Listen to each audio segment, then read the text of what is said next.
আসসালামু আলাইকুম রহমতুল্লাহি ওবারাকাতুহু।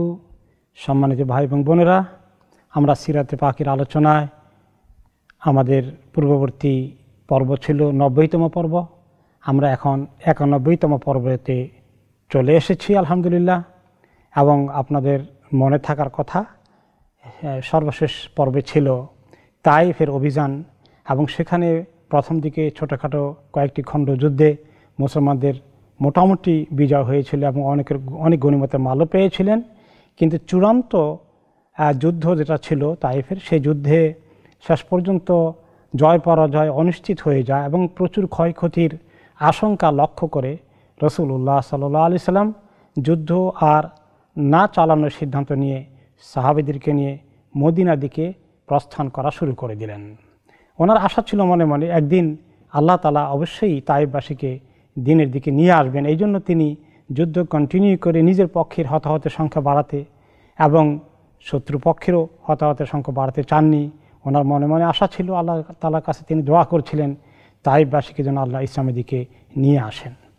আমরা এখানেই থেমেছিলাম। পরবর্তী পর্যায়ে তিনি যখন জেরানা এলাকায় পৌঁছলেন, যেটা তাইফ থেকে মদিনা যাওয়ার পথে মক্কা মদিনার মাঝখানে বা অনেকটা মক্কার কাছাকাছি, সেখানে তিনি অবস্থান করছিলেন। সেখানে রাস্তায় জেরানা যাওয়ার আগেই ওনার সঙ্গে দেখা হয়ে গেল এক লোকের। তিনি হলেন সুরাকা ইবনে মালিক আল জুশমি, তাইফ এলাকারই বা আশেপাশের বসবাসকারী এই সুরাকা।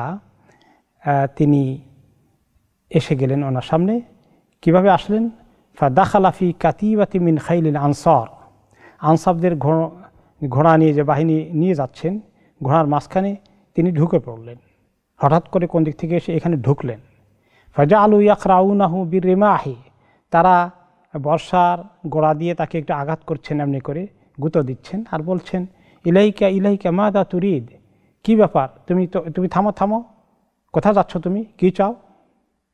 হঠাৎ করে অনুপ্রবেশকারী সুরাকা কোনো কথা না বলে সামনের দিকে এগিয়ে গেলেন। ওনার টার্গেট হচ্ছে রাসূলুল্লাহ সাল্লাল্লাহু আলাইহি ওয়াসাল্লামকে মিট করা, ওনাকে সাক্ষাৎ করা।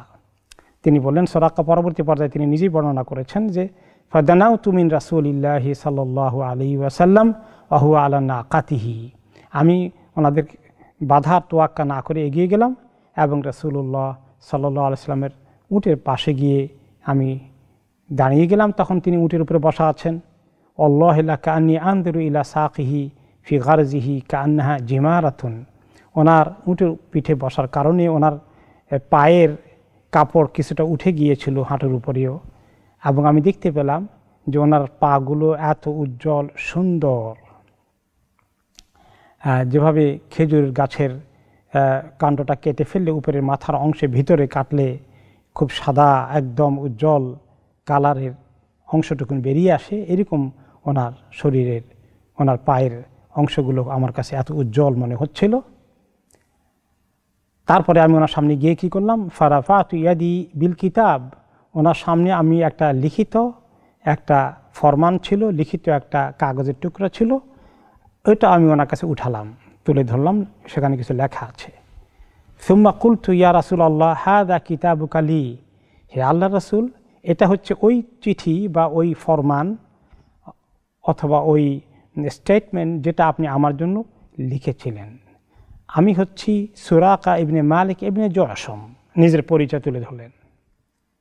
ফাকাল রাসূলুল্লাহ সাল্লাল্লাহু আলাইহি ওয়াসাল্লাম ইয়াউমু ওয়াফাইন ওয়া বিররিন, হ্যাঁ, তাকে লক্ষ্য করে বলেন, আজকের দিনটি হচ্ছে কথা ঠিক রাখার দিন এবং ভালো ব্যবহার অব্যাহত রাখার দিন। উদনু, তুমি কাছে আসো সুরাকা।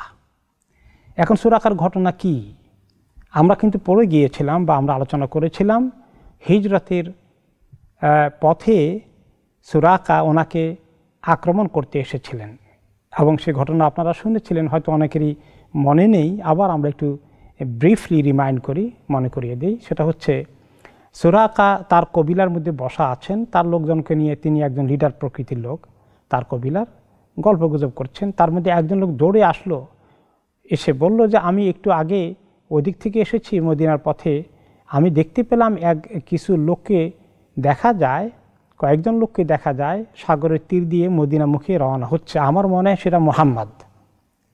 এই কথা ওই লোকটি বলল। সুরাকা বললেন যে আমি ঠিকই বুঝতে পেরেছি আসলে মুহাম্মদই সেখানে হবে, কিন্তু আমি লোকদেরকে জানতে দিলাম না।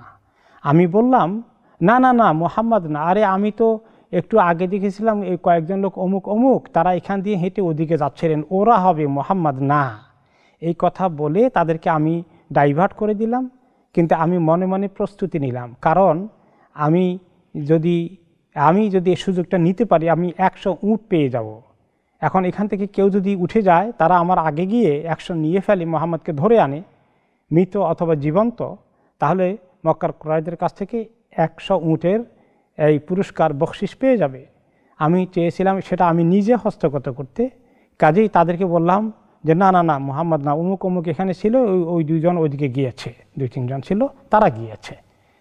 কিন্তু আমি ঘরে এসে আমার কৃতদাসীকে বললাম আমার উটটাকে ঠিক করে দাও, আমার ঘোড়াটাকে ঠিক করে দাও, আমি এক্ষুনি রওনা হয়ে যাব, খুব গোপনে করো, কেউ যেন টের না পায়, ঘরের পেছনে ঠিক করে রাখো।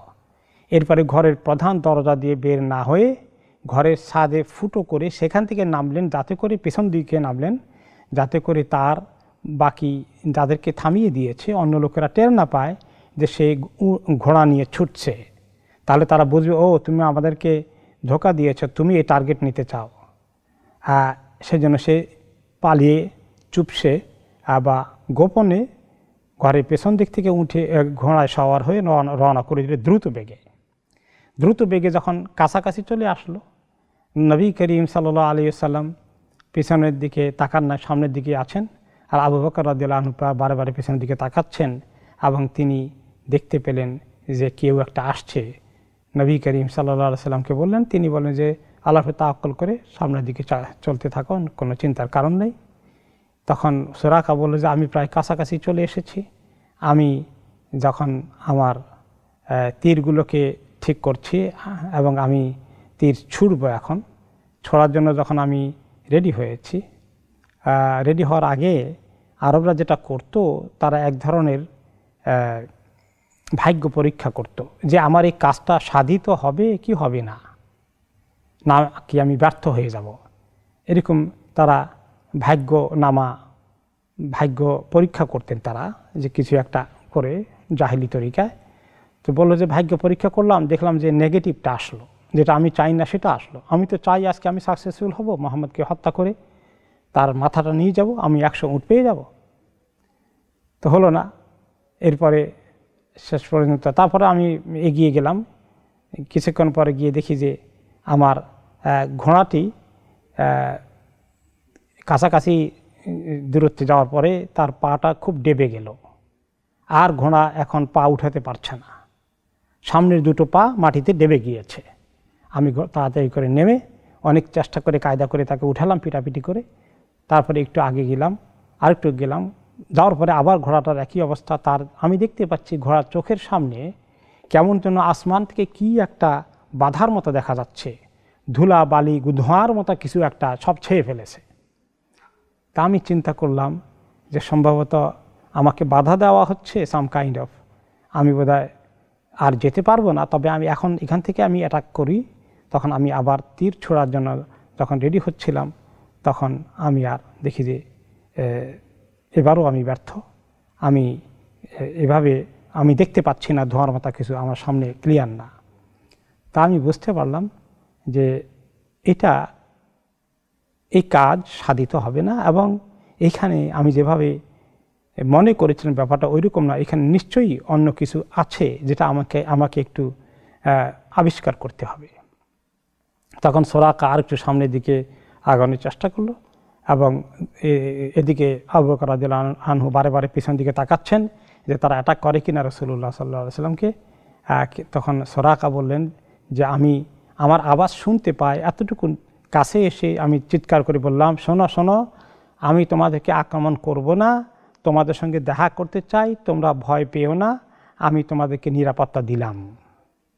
তো ওনারা কথা বিশ্বাস করেছেন। আরবদের একটা কথা ছিল, সাধারণত তারা এই কথায় বিশ্বাসী থাকতো, তারা কথা দিলে গাদ্দারি করতো না, কথা লঙ্ঘন করতো না। একটা মৌলিক গুণ জাহেলি সমাজেও আরবদের মধ্যে অনেকের মধ্যে ছিল, এবং সে কারণে ওনারা সে যখন কথা যে আমি কথা দিচ্ছি তোমাদের গায়ে আমি হাত দেব না, আমার দ্বারা তোমরা ক্ষতিগ্রস্ত হবে না, কোনো আশঙ্কা নেই, তখন ওনারা থামলেন।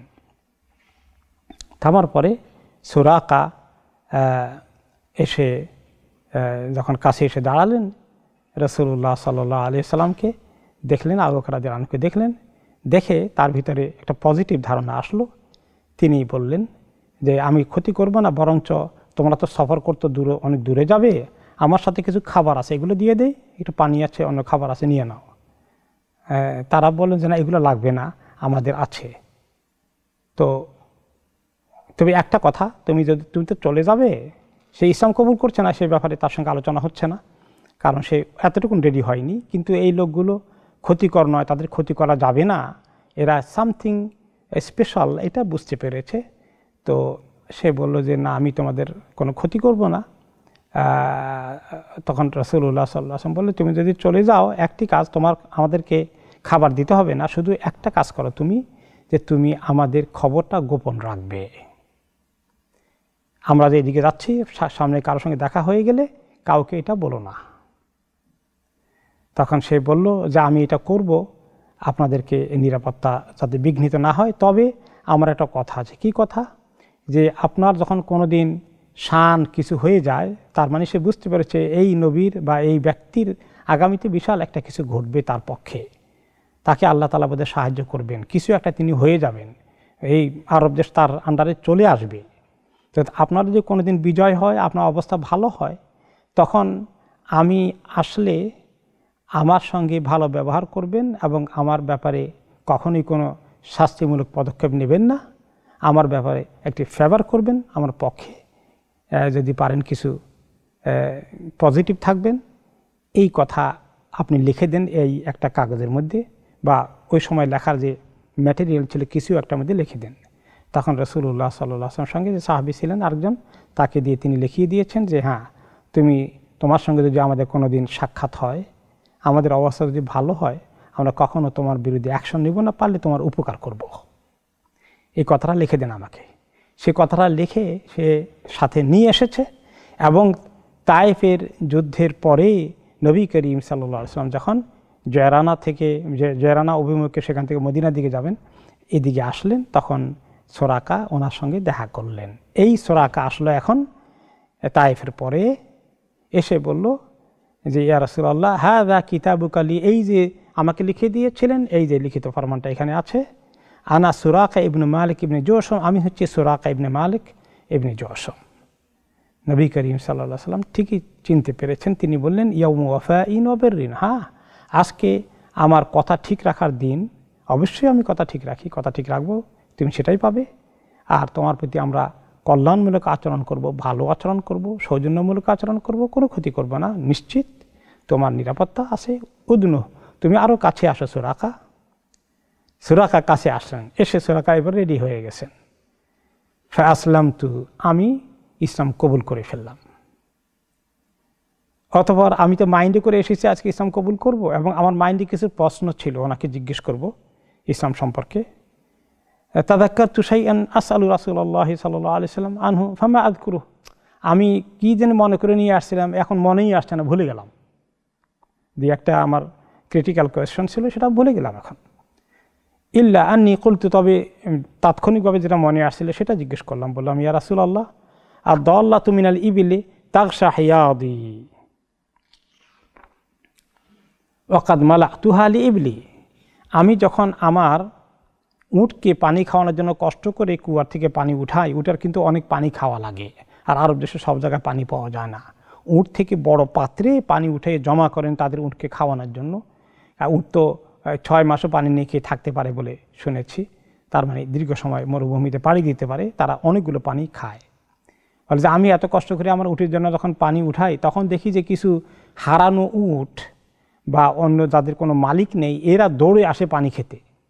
এখন আমি তো শেষ পর্যন্ত ওদের ওই উটগুলোকে খাওয়াই, যদি আমার অনেক কষ্ট হয়, আরও পানি আনতে হবে, পানি উঠাতে হবে। তো এই যে কষ্ট করি অন্য উটগুলোকে আমি পানি খাওয়াই, হাল্লি মিন আজরিন ফি আন আসকিহা, আমি এদেরকে যদি পানি পান করাই, এতে কি আল্লাহ তাআলার কাছে আমার কোনো বড় পুরস্কার পাবো? রাসূলুল্লাহ সাল্লাল্লাহু আলাইহি ওয়াসাল্লাম জবাব দিলেন, নাম ফি কুল্লি যাতি কাবিদিন হাররা আজরুন। তুমি যদি যে কোনো পিপাসর্ত দিলকে পানি পান করিয়ে তার দিলটাকে ঠান্ডা করে দিতে পারো, তাহলে এটা যে কোনো সৃষ্টি হোক, সেটা শুধু মানুষ নয়, যে কোনো প্রাণী, যে কোনো পশু, যে কোনো জীবন্ত কোনো প্রাণীকে তুমি যদি খাওয়াও, পানি পান করাতে পারো, এতেও তুমি আল্লাহর কাছে অনেক বড় পুরস্কার পেয়ে যাবে। বাস এই কথাটাই জিজ্ঞেস করলাম, তিনি জবাব দিলেন। অতঃপর তিনি ইসলাম কবুল করলেন এবং করে তিনি বলছেন, সুম্মা রাজাতু ইলা কওমি, আমি আমার কওমের কাছে ফেরত চলে গেলাম এবং সেখানে গিয়ে আবার কি করলাম, ফাসুকতু ইলা রাসূলিল্লাহি সাল্লাল্লাহু আলাইহি ওয়াসাল্লাম সাদাকাতি, আমি আমার বাড়িতে এলাকাতে গিয়ে অনেকগুলো সদাকার মাল জোগাড় করলাম, করে এনে ওনার কাছে জমা দিয়ে গেলাম। তাহলে তিনি যে খুব সিনসিয়ারলি ইসলাম কবুল করেছিলেন এটা প্রমাণিত হয়ে গেল। সোরাকা, যে সোরাকা গিয়েছিলেন রাসূলুল্লাহ সাল্লাল্লাহু আলাইহি ওয়াসাল্লাম হত্যা করে ওনার মাথাটাকে নিয়ে এসে 100 উট পাবে, সেই সোরাকা আল্লাহ তাআলা তাকে অনেক বড় ইহসান করলেন। সেই অপকর্ম তার দ্বারা সাধিত হয়নি, বরঞ্চ একটি বড় সুন্দর নিয়ামত তিনি পেয়ে গেলেন, ইসলাম কবুল করলেন এ খাঁটি দিলেই। অতঃপর নবী করিম সাল্লাল্লাহু আলাইহি ওয়াসাল্লাম জিরানা এলাকায় যখন থামলেন, থামার পরে সেটা ছিল জিলকাদা মাসের 5 দিন পার হয়ে 6ষ্ঠ দিন শুরু হয়েছে, ওই সময় সেখানে তিনি অবস্থান নিলেন এবং সেখানে প্রায় তিনি 13 দিন ছিলেন এই জিরানা এলাকায়, যেটা মক্কা থেকে মদিনার পথে কিছু দূর যাওয়ার পথে। সেখানে 13টি দিন ছিলেন। কেন এতদিন থাকলেন সেখানে? রেস্ট নিলেন। আর লা ইয়াকসিমুল গানাইম, এবং তিনি অপেক্ষা করছিলেন যে যে সমস্ত ফাই বা গনিমতের মাল তায়েফের প্রথম যুদ্ধগুলো তিনি জোগাড় করেছিলেন, হিউজ যুদ্ধের মাল পেয়েছিলেন, কারণ দুশ্মনরা প্রথম দুটো যুদ্ধে অনেক তাদের গবাদি পশু, গরু, ছাগল নিয়ে ইত্যাদি নিয়ে এসেছিল, সবগুলো ফেলে তারা পালিয়ে চলে গিয়েছিল, তায়েফের মেইন দুর্গে তারা আশ্রয় নিয়ে চলে গিয়েছিল, যার ফলে প্রচুর গনিমতের মাল মুসলমানরা মালিক হয়েছিলেন। এবং এগুলা সাধারণত যুদ্ধের পরে তিনি যারা যুদ্ধে অংশগ্রহণ করেছেন তাদের মধ্যে তিনি বন্টন করার কথা, কিন্তু তখনও তিনি বন্টন করছেন না। 13 দিন পার হয়ে গেছে, রেস্ট নিচ্ছেন এবং অপেক্ষায় আছেন, কারণ উনি মনে মনে যেটা আশা ছিল, আল্লাহ তাআলা ওনাকে ইঙ্গিত করেছেন, তাইফের প্রধান শত্রু হাওয়াজেন কবিলার লোকেরা, যাদেরকে তিনি অ্যাটাক করে তাদেরকে পরাজিত করতে পারেননি বা সেখানে কোনো ফয়সালা হয়নি, তিনি মনে মনে আশা করছিলেন আল্লাহ তাআলা তাদেরকে মুসলিম করে নিয়ে আসবেন, তারা আসবে, তাদের বোধোদয় হবে। এই অপেক্ষায় তিনি সেখানে অবস্থান করছেন, খুব দূরে চলে যাননি। কিন্তু সেটা যখন হচ্ছে না, তখন তিনি শেষ পর্যন্ত 13 দিন পরে চিন্তা করলেন, আর কত অপেক্ষা করব? তারা আসলে তো অনেক গনিমতের মাল নিয়ে আসতো, অথবা অনেক উপঢৌকন নিয়ে আসতো, মুসলমানদের ক্ষতিপূরণের জন্য তারা কিছু একটা মাইন্ডে রাখতো, সেগুলো যখন হলো না, তখন তিনি চিন্তা করলেন, ঠিক আছে, আর যাই হোক, তারা যখন আসবে না, এই মুহূর্তে আসার কোনো খবর দেখা যাচ্ছে না, তাহলে আমি গনিমতের মালগুলোকে বন্টন করা শুরু করে দেই। ওনার সঙ্গে তখন হাজার হাজার পশু, তায়েফের গবাদি পশুগুলো গনিমতের মাল হিসাবে তিনি পেয়েছিলেন, সেগুলো আছে সাথে, উট, গরু, ছাগল, ভেড়া ইত্যাদি অনেক প্রচুর পরিমাণ। তো গনিমতের মাল বন্টন করতে গিয়ে অন্যান্য সময় যেমনি বদর, ওহদ, খন্দকে অন্য সময় যেভাবে বন্টন করেছেন সেভাবে না, এভাবে একটা নতুন পদ্ধতি তিনি অ্যাপ্লাই করছেন। আউয়াল মান আতা রাসূলুল্লাহ সাল্লাল্লাহু আলাইহি ওয়াসাল্লাম মিনাল গানাইম হুম সাদাতুল আরব। এখন তিনি মেইনলি আরবের কোরাইশ বংশের এবং গাতফান এবং আশেপাশের বিভিন্ন কবিলার যে লোকগুলো আছে, তাদের লিডারদেরকে, বড় বড় ব্যক্তিত্বগুলোকে তিনি প্রথমে অনেক পরিমাণ গনিমতের মাল দেওয়া শুরু করলেন, কারণ ওনার ইচ্ছা ছিল যে এরা তো আসলে এখনও দুনিয়াদার, এদেরকে ইসলামের দিকে আনতে হলে একটুখানি দুনিয়া, ইসলামের মধ্যে দুনিয়া আছে যে কি পরিমাণে একটু দিলে তারা হয়তো বা ইসলামের ব্যাপারে মোর পজিটিভ হবে। এই নিয়তে তিনি কোরাইশ এবং অন্যান্য কবিলার সর্দারদেরকে, লিডারদেরকে ব্যাপকভাবে গনিমতের মাল থেকে দিলেন। তিনি দিলেন আবু সুফিয়ানকে প্রায় তিনি 100 উট দিলেন গনিমতের মাল থেকে আবু সুফিয়ানকে। এরপরে সুফিয়ান ইবনুল হারিস, আবু সুফিয়ান ইবনুল হারিস আরেকজন, যে ব্যক্তি নবী করিম সাল্লাল্লাহু আলাইহি সাল্লামের চাচাতো ভাই ছিলেন, তাকেও তিনি 100 উট দিলেন। আকরা ইবনে হাবিস আত-তামিমি, যিনি বনু তামিমের লিডার ছিলেন, তাকেও 100 উট দিলেন। রাইনা ইবনে হিসন আল ফাজারি, আরেক কবিলার লিডার, তাকেও তিনি 100 উট দিলেন। এবং আলকামা ইবনে উলাসাকে, আরেক লিডারকে তিনি 100 উট দিলেন। আব্বাস ইবনে মিরদাস আরেক লিডার ছিল, তাকে দিলেন তার চেয়ে কম, 100 উট দিন না, তার চেয়ে কম, কোনো কোনো রেওয়ায় তাকে 50টি উট দিয়েছিলেন। তো সে যখন দেখলো বাকিদেরকে 100 করে দিয়েছে, তাকে কম দিয়েছে, সে খুব মনক্ষুণ্ণ হয়ে গেল। মনক্ষুণ্ণ হয়ে দুঃখ নিয়ে একটা কবিতা লিখলেন। কবিতাকে শেষের লাইন ছিল যে আজকে যদি যাকে সম্মান দেওয়া হবে না, খাটো করে দেওয়া হবে, জীবনেও তার সম্মান পাওয়ার আর কোনো সুযোগ থাকবে না। তার মানে আজকে আমি অন্যান্য লিডারদের তুলনায় আমার সাইজটা ছোট হয়ে গেল অনেক।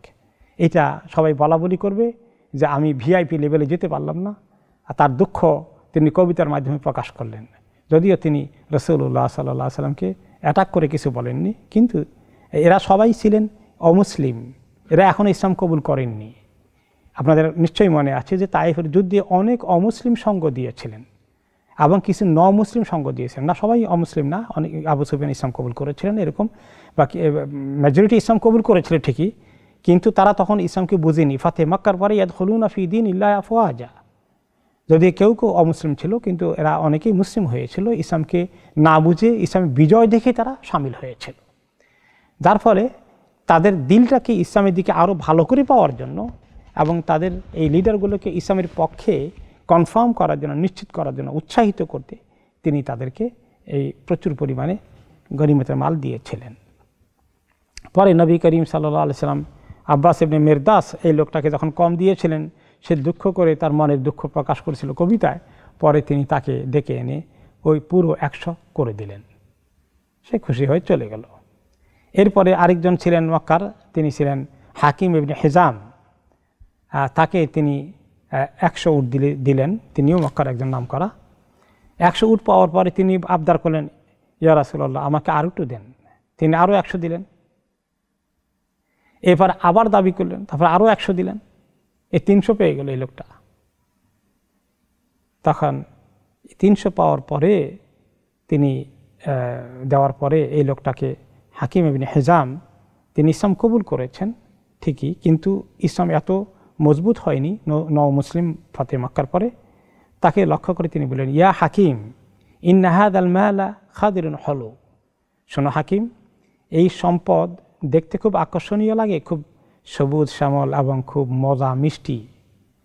দুনিয়ার মধ্যে দুটো জিনিসই আকর্ষণীয়, সৃষ্টির মধ্যে সবুজ শ্যামল খুব আকর্ষণীয় লাগে, আর মিষ্টি জাতীয় খাবার অনেক আকর্ষণীয় লাগে। সেটার তুলনা দিয়ে বললেন দুনিয়া শ্যামল এবং মিষ্টি, কিন্তু এই দুনিয়া সম্পদ শ্যামল এবং মিষ্টি, কিন্তু ফামান আখাযাহু বিসাখাওয়াতি নাফসিন বুরিকা লাহু ফীহি, যে ব্যক্তিকে যতটুকুন দেওয়া হয় ততটুকুন সে নিজ দ্বারা দিলের সাথে গ্রহণ যদি করে আর লোভ না করে, ওইটাই সন্তুষ্ট থাকে, তাহলে তার এই মালে বরকত দেওয়া হবে।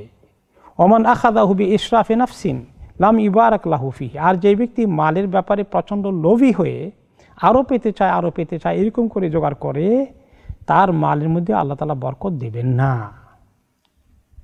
ওয়া কানা কাল্লাযী ইয়াকুলু ওয়া লা ইয়াশবা, তিনি এক্সাম্পল দিয়ে বললেন, এরকম যাদের মালের সম্পদের লোভ বেশি, যত পায় তত চায়, এরা হচ্ছে ওই ব্যক্তির মতো যে খায় আর খায় কিন্তু কোনো দিন তার পেট ভরে না, তৃপ্ত হয় না। এই লোকের মতো হচ্ছে তার অবস্থা। এরপরে তিনি বলেন, ওয়াল ইয়াদুল উলিয়া খায়রুম মিনাল ইয়াদিস সুফলা, উপরের হাতটি নিচের হাত থেকে অনেক উত্তম। উপরের হাত দাতার হাত, আর নিচের হাত গ্রহীতার হাত। তুমি চেষ্টা করবে দেওয়ার জন্য, গ্রহণ করাটা দিকে বেশি হাত না বাড়ানোটাই ভালো। এটা বলেই তিনি তাকে বোঝানোর চেষ্টা করলেন। হাকিমের এই কথাটা তার দিলের মধ্যে পৌঁছে গেল। তিনি বললেন, তা আমার ইসলাম এই মুহূর্তে আলহামদুলিল্লাহ মজবুত হতে যাচ্ছে। তিনি বললেন, ইয়া রাসূলুল্লাহ ওয়াল্লাযী বাআসাকা বিল হাক্কি লা আরজাউ আহাদান বা'দাকা শাইআন হাত্তা উফারিকা দুনিয়া, আপনাকে কথা দিলাম আল্লাহর কসম, আপনার পরে যে আল্লাহ আপনাকে হক সহকারে নাজিল করেছে তার কসম করে বলছি, আমি আর কারো কাছ থেকে মাল চেয়ে তাদের মালের ঘাটতি করব না, আমাকে আর কোনোদিন কারো কাছে কোনোদিন কিছু চাইব না, কারো কাছ থেকে আমি আর হাত পেতে কিচ্ছু নেব না, নেবই না কারো কাছ থেকে আর। খালাস, আমি আপনার কাছ থেকে সাংঘাতিক মেসেজ পেয়েছি, আমি আলহামদুলিল্লাহ আপনাকে কথা দিচ্ছি। হাকিম পরবর্তী পর্যায়ে তিনি ভালো মুসলিম হয়েছিলেন, এমনকি ওনাকে যখন নবী করিম সাল্লাল্লাহু আলাইহি ওয়াসাল্লাম ইন্তেকালের পরে আবু বকর রাদিয়াল্লাহু আনহু খলিফা হন, মুসলমানদের গনিমতের মাল বেড়ে যায় এবং সেখান থেকে সরকারি তহবিল থেকে সবাইকে বরাদ্দ করা হয়, তখন হাকিমকে ডাকা হয়েছে, হাকিম কোনো মাল নেননি। আমি নেব না, আমি আল্লাহ নবীকে কথা দিয়েছি আর কার কাছ থেকে আমি আর কোনো দিন কোনো অর্থ নেব না, আমি আর নিচের হাত দিয়ে নেব না, আমি উপরের হাতে থাকবো। ঠিক তেমনি ওমর রাদিয়াল্লাহু তাআলা আনহু যখন খলিফা হলেন তিনি চেষ্টা করলেন বারে বারে, কিন্তু তিনি হাকিমকে কিচ্ছু দিতে পারলেন না বাইতুল মাল থেকে। তখন ওমর রাদিয়াল্লাহু আনহু সমস্ত সাহাবীদেরকে লক্ষ্য করে বলেছিলেন, উশহিদুকুম মাশারাল মুসলিমিন, মুসলমানরা তোমাদের সবাইকে আমি সাক্ষী বানিয়ে বলছি, আনি আরিদু আলাইহি হাক্কাহু মিন হাদাল ফাই, আমাদের কাছে যে নতুন করে গনিমতের মাল এসেছিল রাষ্ট্রীয় সম্পদ, আমি তাকে দেওয়ার চেষ্টা করেছি, বারে বারে তাকে দিতে চেয়েছি। ফাইয়াবা আন ইয়াখুদাহু, সে নিতে কিছুতেই চায়নি, অস্বীকার করেছে। ফালাম ইয়ারজা হাকিমুন আহাদা মিনান নাসি শাইআন বাদা রাসূলুল্লাহি সাল্লাল্লাহু আলাইহি ওয়াসাল্লাম হাত্তা তুফিয়া, যে মৃত্যু পর্যন্ত আর কারো কাছ থেকে কোনো সম্পদ তিনি গ্রহণ করেননি।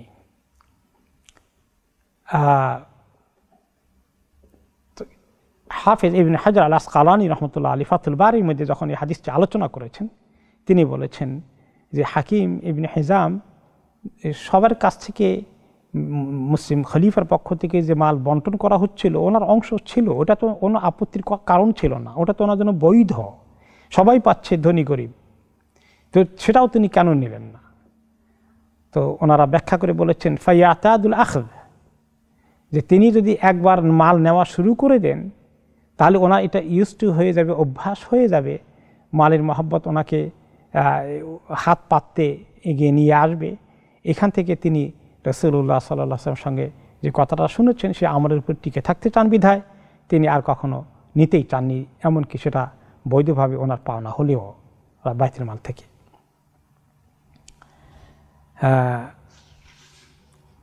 এখানে অনেকেই হাকিম ইবনে হিজাম রহমতুল্লাহ আলাইহি এই আমল থেকে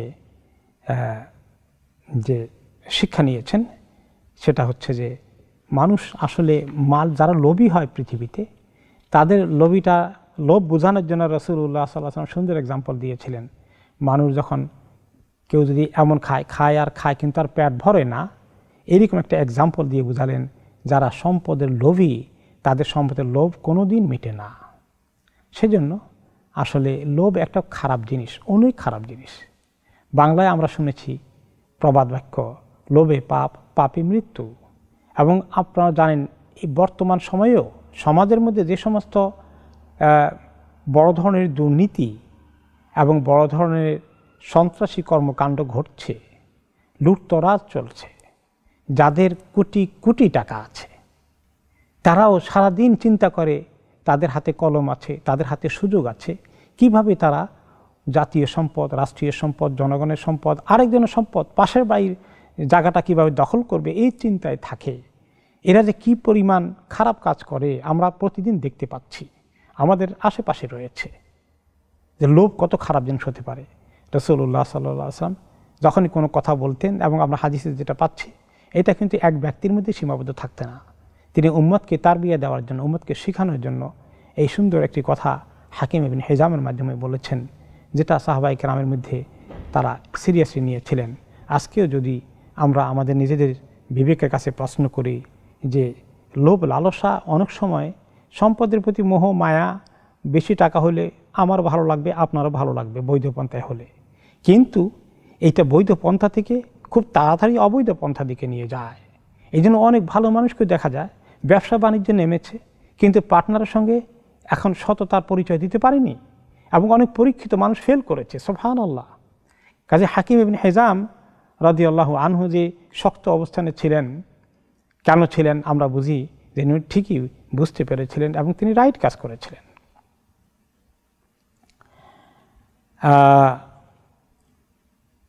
সাফওয়ান ইবনে উমাইয়া নামে এক লোক ছিল, এই যুদ্ধে অংশগ্রহণ করেছিল এবং তার থেকে তিনি মক্কার বড় লিডার ছিলেন। ফাতে মক্কার পরে তিনি মুসলিম হননি, কিন্তু তিনি নবী করিম সাল্লাল্লাহু আলাইহি ওয়াসাল্লামকে কথা দিয়েছেন, আমি আপনার ক্ষতি করব না, আপনার সহযোগিতা করব যা লাগে। এমনকি তিনি যখন তাইফের যুদ্ধের দিকে রওনা হয়েছিলেন, রাসূলুল্লাহ সাল্লাল্লাহু আলাইহি ওয়াসাল্লামের সঙ্গে অনেক অস্ত্রশস্ত্র ছিল না। ওনারা মক্কা দখল করেছিলেন, প্ল্যান করেছিলেন যাতে বড় যুদ্ধ না করে মোটামুটি মক্কা দখল হয়ে যায়। তো সেই হিসাবে ওনার তাইফের যখন খবর পেয়েছিলেন তাইফের এই শক্তিগুলো জমায়েত হচ্ছে এবং তারা অস্ত্রশস্ত্র জোগাড় করে ওনাকে অ্যাটাক করে মক্কা দিকে এসে ওনাকে হামলা করবে, সে খবর পাওয়ার কারণেই তো তিনি আগেই তাদের হামলার প্রস্তুতি শেষ হওয়ার আগেই তিনি তাইফে এসেছিলেন তাদের মোকাবিলা করতে। কিন্তু ওই সময় ওনার কাছে এত অস্ত্রশস্ত্র ছিল না। তিনি তখন মক্কার এই লিডার ধনী মানুষ সাফওয়ান ইবনে উমাইয়াকে তার অস্ত্রগুলো ওনার থেকে ধার করেছিলেন আমানতের সাথে, এবং তিনি বলেছিলেন যে আপনার আমানত আপনি পুরোপুরি পাবেন। এবং পরে তিনি শুধু আমানতই ফেরত দেননি অস্ত্রগুলো, বরঞ্চ তাকে তিনি ওনার সঙ্গে যুদ্ধে নিয়ে গেছেন এবং তিনি গিয়েছেন সাথে, এবং ওনাকে তিনি 100 উট দিয়েছেন প্রথমে, তারপরে আবার দ্বিতীয় লটের আরও 100 উট দিলেন, তৃতীয় লটে আরও 100 উট দিলেন। এইভাবে 300 উটের মালিক হয়ে গেল সাফওয়ান। সাফওয়ান তো অনেক বড় লিডার, অনেক বড় ধনী মানুষ এমনিতেই। এখন তাকে ইসলামের পক্ষে নিয়ে আসার জন্য, তালিফুল কুলুব, তার অন্তরকে ইসলামের দিকে ধাবিত করার জন্য রাসূলুল্লাহ সাল্লাল্লাহু আলাইহি ওয়াসাল্লাম এই কাজ করলেন। সাফওয়ান তখন বললেন এক সময়, পরবর্তী পর্যায়ে তিনি নিজে বললেন, আতানি রাসূলুল্লাহ সাল্লাল্লাহু আলাইহি ওয়াসাল্লাম ইয়াউমা হুনাইনিন, হুনাইনের যুদ্ধের পরে নবী করিম সাল্লাল্লাহু আলাইহি ওয়াসাল্লাম আমাকে এমন দেওয়া দিলেন, এত দেওয়া দিলেন, ওয়া ইন্নাহু লা আবগাদুন নাসি ইলাইয়া, আর যখন দিচ্ছিলেন তখনও কিন্তু আমি মনে মনে তিনি আমার প্রতি অনেক ঘৃণিত মানুষ। যদিও আমি কোঅপারেশন করেছি, কিন্তু ওনার মনের ভিতরে ওনার জায়গা দিতে পারিনি, আমি থেকে কোঅপারেশন করেছে একই। ফামাযালা ইউতিনি, কিন্তু যখন তিনি আমাকে দেওয়া শুরু করলেন, দিচ্ছেন দিচ্ছেন আর দিচ্ছেন, এত দিলেন, হাত্তা সারা ওয়া ইন্নাহু আহাব্বুন নাসি ইলাই, তারপরে সত্যি আমার মনে তার ব্যাপারে সমস্ত ঘৃণা তো দূর হয়ে গেলই, আমি তিনি আমার কাছে সবচেয়ে প্রিয়তম মানুষে পরিণত হয়ে গেলেন। সুবহানাল্লাহ, একটা মানুষ এত দিতে পারেন, তাহলে মানুষটি এত ভালো না হলে কি এত দিতে পারে মানুষ? ওনার ব্যাপারে আমি সাংঘাতিক পজিটিভ হয়ে গেলাম, এবং পরবর্তী পর্যায়ে তিনি সব কবুল করেছিলেন। এবং রাসূলুল্লাহ সাল্লাল্লাহু আলাইহি ওয়াসাল্লাম হারিস ইবনে হিশামকেও 100 উট দিয়েছিলেন, সোহাইল ইবনে আমরকেও 100 উট দিয়েছিলেন, হুয়াইত ইবনে আব্দুল উজ্জাকেও 100 উট দিয়েছিলেন। এভাবে রাসূলুল্লাহ সাল্লাল্লাহু আলাইহি ওয়াসাল্লামকে অনেকেই 100 উট করে দিলেন। তারপরে সেকেন্ড গ্রেডে তিনি কিছু লোককে দিলেন 50 করে উট দিলেন। তারপরে লেভেলে দিলেন 40 করে। এরপরে এভাবে দিতে দিতে এমন প্রচার হয়ে গেল, কিছু নও মুসলিম আর কিছু অমুসলিম যারা অংশগ্রহণ করেছিলেন ওনার সাথে তাইফের যুদ্ধে, তারা এসে বললেন, তাদের মধ্যে এমন খবর ছড়িয়ে পড়ল যে হাত্তা শাআফিন নাস আন্না মুহাম্মাদান ইউতি আতাআন মান লা ইয়াখশাল ফাকর, আরে মুহাম্মদ এমন দেওয়া দেয়, তার কাছে কিছু থাকবে কিনা, তিনি একেবারে কপর দক্ষিণ হয়ে যাবেন কিনা, এই ভয় কখনো তিনি করেন না, এই আশঙ্কাই তার মধ্যে নাই, এমন দরাজ দিলের মানুষ। এই খবর ছড়িয়ে পড়ল। যখন চতুর্দিকে ছড়িয়ে পড়ল, তখন যারা এই যুদ্ধে ছিল না, চতুর্দিক থেকে কিছু বেদুইন ছিল, এরা দৌড়ে আসা শুরু করে দিল।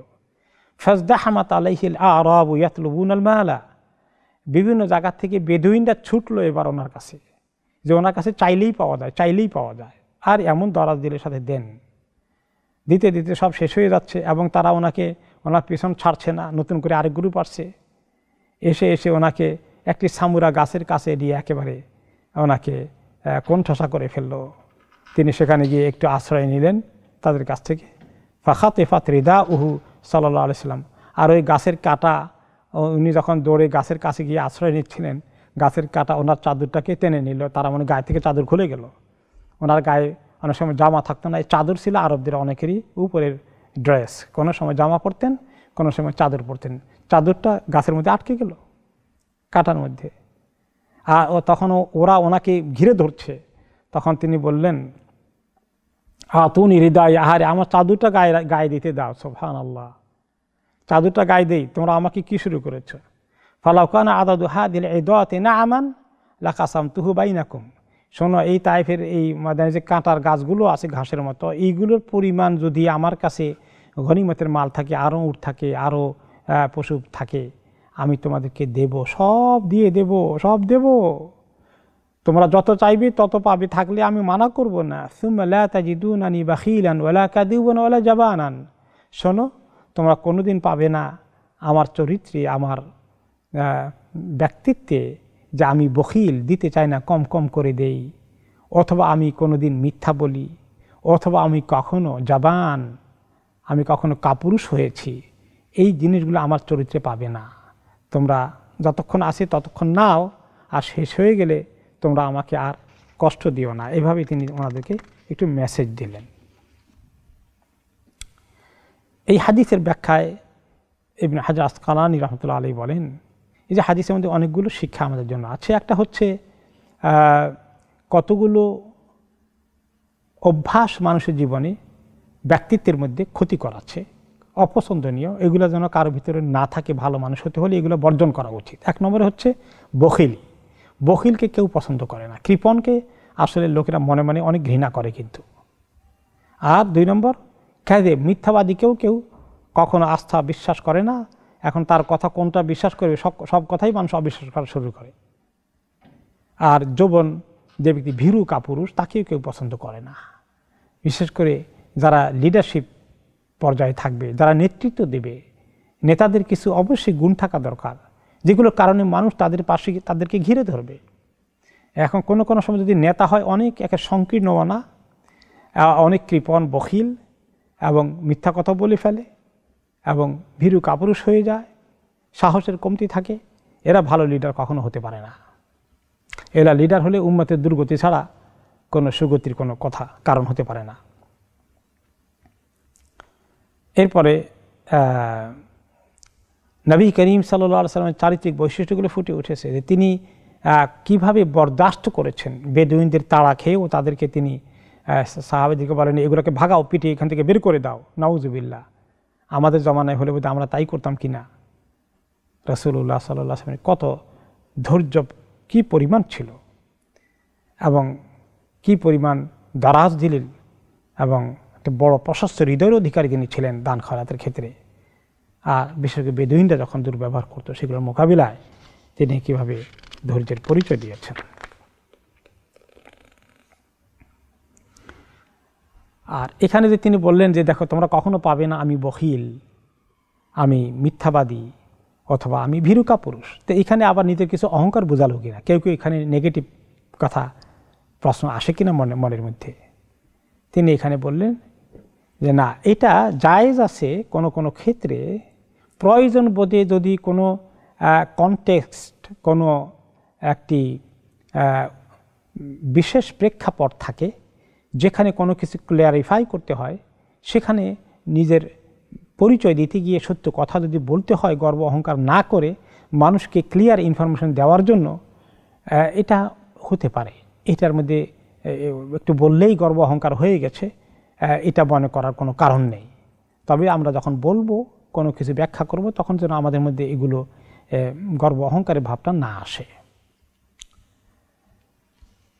ওকে, এরপরে আরেকটি হাদিস এই প্রসঙ্গে এসেছে। আব্দুল্লাহ ইবনে মাসউদ রাদিয়াল্লাহু আনহু বলেন, নবী করিম সাল্লাল্লাহু আলাইহি ওয়াসাল্লাম যখন জিরানাতে এই তায়েফের অর্জিত গনিমতের মালকে বন্টন করছিলেন, তখন প্রচুর লোক ওনাকে ঘিরে ধরেছিল, অনেক লোক ঘিরে ধরেছিল। স্বাভাবিকভাবে বেদুইনরা যেভাবে এসেছিল, আরেক বেদুইন তো ওনার পেছন দিক থেকে চাদর ধরে টান দিয়েছিল। তো তখন তিনি ওই সময় একটু মনে করিয়ে দিলেন, নিজের কষ্টটা প্রকাশ করলেন, উপস্থিত লোকদেরকে একটু লেসন নেওয়ার জন্য শুধু বললেন একটা হাদিস, ইন্না আবদান মিন ইবাদিল্লাহি বাআসাহুল্লাহু আযজা ওয়া জাল্লা ইলা কওমিহি, যে আল্লাহর একজন বান্দা তার বান্দাদের মধ্যে যাকে আল্লাহ তাআলা বাছাই করেছিলেন নবী হিসাবে তার কওমের কাছে পাঠাতে, নবী হয়ে আসলেন। ফাকাযযাবুহু ওয়া সাজ্জুহু, তারা তাকে মিথ্যাবাদী বলে উড়িয়ে দিল, তার প্রতি বিশ্বাস করল না এবং তাকে তারা আহত করল, আঘাত করল। ফাজা আলাইয়াম শাহুদ্দামা আনজাবিনিহি, আর সে লোকটি তার কপাল থেকে তাদের আঘাতে প্রাপ্ত রক্ত থেকে তার কপাল থেকে রক্ত মুছে ফেলল আর বলেছিল তখন, রব্বিগফির লিকাউমি ফাইন্নাহুম লা ইয়ালামুন, হে আমার রব, আমার কওমকে ক্ষমা করে দিন, কারণ তারা বুঝতে পারেনি কি করছে।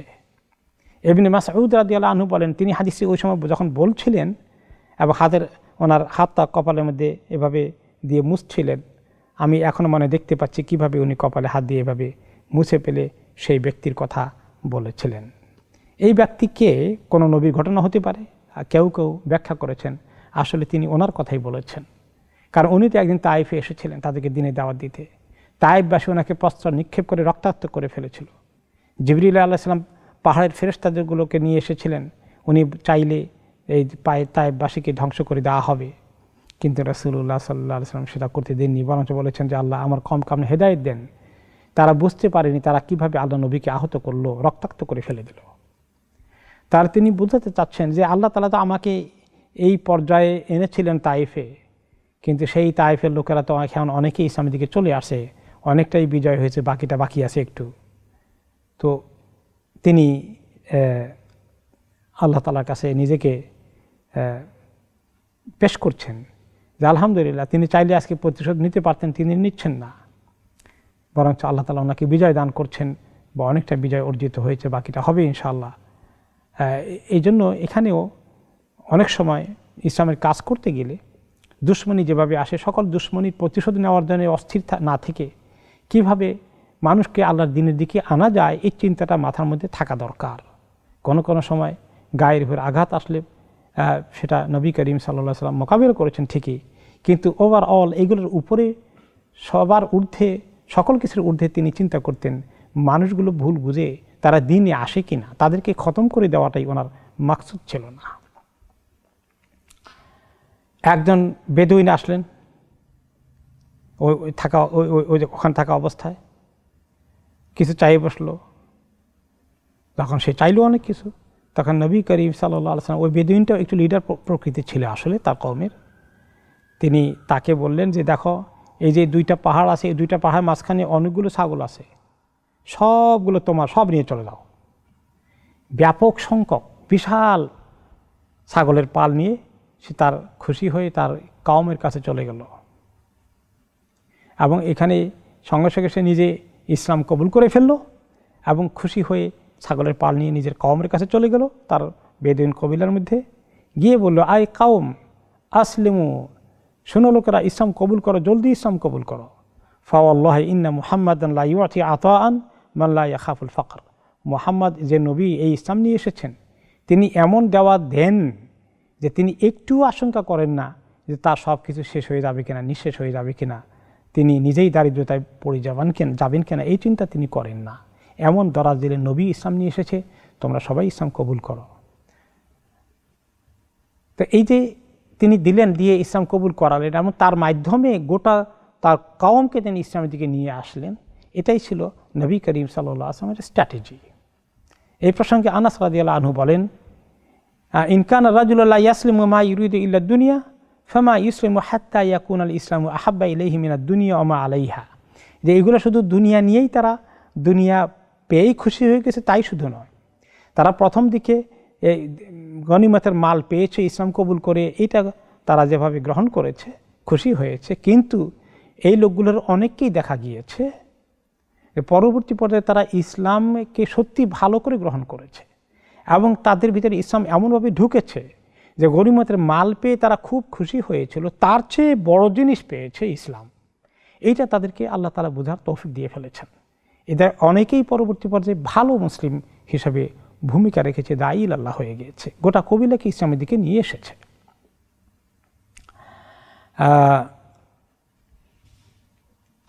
এরপরে রাসূলুল্লাহ সাল্লাল্লাহু আলাইহি ওয়াসাল্লামের কাছে আরেকটি ঘটনা আসলো, যেটা সহিহ বুখারীতে এসেছে। আবু মুসা আশআরী রাদিয়াল্লাহু আনহু বলেন যে আমি নবী করিম সাল্লাল্লাহু আলাইহি ওয়াসাল্লামের কাছে ছিলাম যখন তিনি জারানা এলাকায় অবস্থান করছিলেন। আর ওনার সঙ্গে ছিল বেলাল রাদিয়াল্লাহু আনহু, সাথে খাদিম হিসাবে ছিলেন। ওই সময় একজন বেদুইন এসে পড়ল। এসে বেদুইনটা বলল নবী করিম সাল্লাল্লাহু আলাইহি ওয়াসাল্লামকে লক্ষ্য করে, আলা তুনজিজ লি মা ওয়া'তানি, আপনি আমাকে যে ওয়াদা করেছিলেন দেবেন দেবেন, তা কি দেবেন না আমাকে? হয়তো কোনো সময় কোনো জায়গায় নবী করিম সাল্লাল্লাহু আলাইহি ওয়াসাল্লাম সে কিছু চেয়েছিল, তিনি হয়তো বলেছিলেন যে এই মুহূর্তে আমার কাছে নেই, যখন আমাদের ভালো কিছু আসে হাতে তোমাকে ভালো করে দেব, এটা বোধহয় বলেছিলেন। তখন নবী করিম সাল্লাল্লাহু আলাইহি ওয়াসাল্লাম তাকে জবাব দিলেন, আবশের, সুসংবাদ নাও, আমি কি তোমাকে দেব? নিশ্চয়ই দেব। হয়তো ওই মুহূর্তে ওনার কাছে দেওয়ার মতো ছিল না, অথবা ভবিষ্যতে কখন দেবেন প্ল্যান করছেন। তো শুধু বলেন আবশের, এটা একটা সুন্দর ভদ্রতার একটা জবাব, যে সুসংবাদ নাও, good news, you will have good news, ইনশাআল্লাহ তুমি ভালো কিছু পাবে। এখন এই লোকটা যখন বলল যে ভালো কিছু পাবে, সুসংবাদ নাও, কিছু দিল না, এখন সে বলে কাদ আকসারতা আলাইয়া মিন আবশের, আরে ভালো কিছু সুসংবাদ নাও, সুসংবাদ নাও, কতবারই না বললেন, কিছুই তো পেলাম না। এই কথাটাকে ওনার সঙ্গে সে আদবের সাথে না নিয়ে রিয়াকশন দেখালো। নবী করিম সাল্লাল্লাহু আলাইহি ওয়াসাল্লাম খুব হতবাক হয়ে গেলেন। তিনি এমনটি আশা করেননি। তাকে আর কিছু বললেন না বেদুইনটাকে, বরঞ্চ তিনি আবু মুসা আর বেলাল রাদিয়াল্লাহু আনহু দুইজন যখন ওনার পাশে ছিলেন তাদেরকে বললেন, একটু নিজে কষ্ট পেয়েছেন এবং কষ্টের ছাপটা একটু ওনার একটু রাগও হয়ে গেছেন এই লোকটার এরকম রিয়াকশন দেখে, কিন্তু তাকে কিছু বললেন না। কিন্তু ওনার চেহারা বোঝা গেল তিনি রাগান্বিত হয়েছেন লোকটার রিয়াকশন দেখে এবং কষ্ট পেয়েছেন। তো ওই দুইজনকে লক্ষ্য করে বললেন, রাদ্দাল বসরা ফা আকবালা আনতুমা, এই লোকটিকে সুসংবাদ দিয়েছিলাম, সে সুসংবাদ প্রত্যাখ্যান করল, তো তোমরা দুইজনের সুসংবাদ গ্রহণ করে ফেলো। ওই দুইজনে বললেন, কাবিল না ইয়া রাসূলুল্লাহ, আপনার সুসংবাদ তো আমরা নেবই, জি আমরা নিয়ে নিলাম, আপনার সুসংবাদ আমরা হ্যাপিলি নিলাম। তারপরে তিনি বললেন যে এক কাজ করো, একটু পানির একটা পাত্রে করে পানি নিয়ে আসো। তিনি ওই পানির পাত্রের মধ্যে গোসল করলেন, ওযু করলেন, চেহারা ধুইলেন, হাত টাত এগুলো ধুলেন এবং ওনার কুলি করা পানিটাও ওই পাত্রে রাখলেন। তারপরে রেখে ওই দুই সাহাবীকে বললেন, ইশরাবা মিনহু, দুইজনও এবার পান করো, তোমরা যে পজিটিভ অ্যাকশন করেছ, আমার সুসংবাদ গ্রহণ করেছ, এখন তোমাদের জন্য আল্লাহর পুরস্কার আসবে, পান করো এখান থেকে, আমার ওযুর পানি পান করো। এরপরে শুধু পান করে নয়, তোমাদের মাথার উপরে, গায়ের উপরে, কাঁধের উপরে একটু দিয়ে এই ভালো করে পানিটাকে তোমরা ব্যবহার করে ফেলো, গায়ের মধ্যে মুছে দাও পানিটা, আর সুসংবাদ গ্রহণ করো। তো ওনারা সঙ্গে সঙ্গেই কিছু পান করলেন এবং গায়ের মধ্যে ওনারা পানিটাকে দিয়ে একটু ধুয়ে নিলেন, মুছে নিলেন। যখন এরকম করছেন, ওদিকে পর্দার অন্তরালে এই খিমার ভিতরে, তাঁবুর ভিতরে ছিলেন ওনার সঙ্গে নবী করিম সাল্লাল্লাহু আলাইহি ওয়াসাল্লাম, বিবি উম্মে সালামা রাদিয়াল্লাহু আনহা। তিনি দেখলেন একটা বিরাট সুযোগ ওরা দুইজন পেয়ে যাচ্ছে। দুইজনকে লক্ষ্য করে তিনি ওখানে ভিতর থেকে আওয়াজ দিলেন, আন আফদিলা লি উম্মিকুমা, তোমাদের মায়ের জন্য একটু রেখে দিও বাবারা, মানে আমাকে একটু দিও, তোমরা দুইজনে শেষ করে ফেলো নয় পানিটা। আল্লাহ নবী করিম সাল্লাল্লাহু আলাইহি ওয়াসাল্লামের এই দোয়া করা বরকতের পানিটা আমার জন্য একটু রেখে দিও। তো তারা ওনার জন্য একটু পানি রেখে দিলেন। এরপরে আসলো যে সাফওয়ান ইবনে উমাইয়া, সে এবার আসলো, এসে ইসলাম কবুল করে ফেললো। আর নবী করিম সাল্লাল্লাহু আলাইহি ওয়াসাল্লাম সাফওয়ানকে বললেন, শোনো সাফওয়ান, তোমার থেকে যে আমি কিছু অস্ত্রশস্ত্র ধার খরচ করেছিলাম, বর্ম নিয়েছিলাম, এগুলা কয়েকটা জিনিস লুজ করে ফেলেছি, সবটা ফেরত দিতে পারছি না। তো উনি একটি অ্যাপোলজি দিলেন। দেওয়ার পরে বলে যে তাহলে তোমার যে দুটো আমরা হারিয়েছি, যে কয়টা হারিয়েছি, ওগুলোর পরিবর্তে তোমাকে আমি কিছু কম্পনসেশন দেব, তোমাকে কিছু এর ক্ষতিপূরণ দিয়ে দেব আমি, এই কথা বললেন। তো ক্ষতিপূরণ দিয়ে দেবো তোমাকে, নিবা? অথচ তো ওনাকে তাকে তো 300 উট দিয়েছেনি। বলেন যে তোমার যে কয়েকটা বর্ম হারিয়ে গেছে, যেটা আমি ফেরত দেওয়ার কথা ছিল, লুজ করে ফেলেছি, এগুলো ক্ষতিপূরণ দেবো নাকি? তো নবী করিম সাল্লাল্লাহু আলাইহি ওয়াসাল্লাম কথা শুনে সাফওয়ান তখন ইসলাম কবুল করেননি।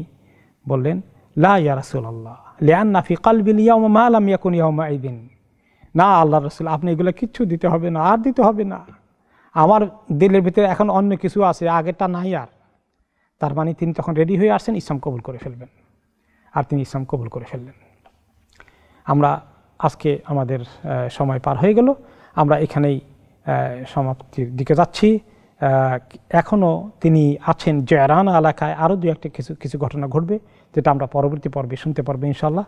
ওয়াবিল্লাহি তৌফিক, জাযাকুমুল্লাহু খাইরান, সুবহানাকাল্লাহুম্মা বিহামদিকা, আশহাদু আল্লা ইলাহা ইল্লা আনতা, আস্তাগফিরুকা ওয়া আতুবু ইলাইক।